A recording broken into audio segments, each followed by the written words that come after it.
যখন কোনো বাচ্চারা যায় বা কেউ যায়, ওদেরকে ফুল দিয়া রিসিভ করে, বাচ্চাদেরকে চকলেট দিয়া এরা উৎসাহিত করে যেন বারবার কোথায় আসে, চার্চে আসে। আপনার দেবদেবীর পূজা অর্চনাকারী যারা আছে, ভ্রান্ত ধর্মের উপরে যারা আছে, তাদের মন্দিরগুলোতে গেলেও প্রসাদ দেয়। মিথ্যা কথা বলছি? এদেরকে উৎসাহিত করে। কিন্তু আফসোস, আমাদের মসজিদগুলোতে যখন বাচ্চারা আসে, আমরা অনেক সময় বিরক্ত হই, বাচ্চারাও বিরক্ত করে, কথা সত্য। তারপরেও আমরা অনেক সময় এদের সাথে অনেক রূঢ় আচরণ করি। এতে হয় কি জানেন, একটা নেগেটিভ একটা এফেক্ট, একটা নেগেটিভ একটা প্রভাব বাচ্চাদের কচি মন এদের মনের মধ্যে পড়ে। তারা তখন মনে মনে ভাবে মসজিদ মানে ধমক খাওয়ার জায়গা। কথা বুঝতে পারছেন কিনা? এইটা তারা মনে মনে ভাবে। হ্যাঁ, একটু অসুবিধা আপনার হবে।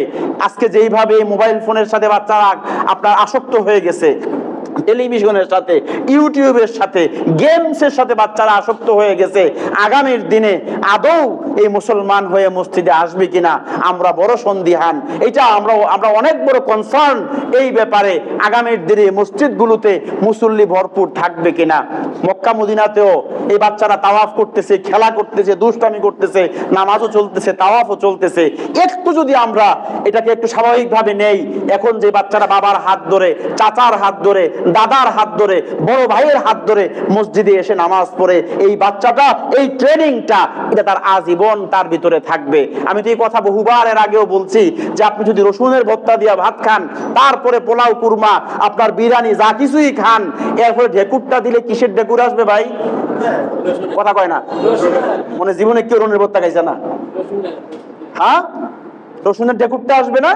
কারণ কি? এটা প্রথম ঢুকছে ভিতরে এবং এটা চার্জ অনেক বেশি। যে এই বাচ্চাটাকে ছোট্টবেলায় তাকে তালকিন দেওয়া হবে ইমানের, তাকে নামাজের প্র্যাকটিস করানো হবে, মসজিদ মুখী করানো হবে। ভবিষ্যতে যতই শয়তানের হাতছানি আসুক না কেন, এই মানুষটাকে সহসাই ইসলাম বিদ্বেষী আর বেনামাজি বানানো যাবে না। যখনই কোনো আপনার ষড়যন্ত্র হবে, কোনো ওয়াসওয়াসা হবে, ওই ঢেকুরটা তাওহীদ, ঈমান, নামাজ, মসজিদ মুখী ওই চিন্তা চেতনায় তার মধ্যে থেকে প্রকাশ পাবে। সুতরাং আপনাদের কাছে অনুরোধ করে বলি, বাচ্চারা যদিও ডিস্টার্ব করে আপনাদেরকে, একটু সহনশীল হই।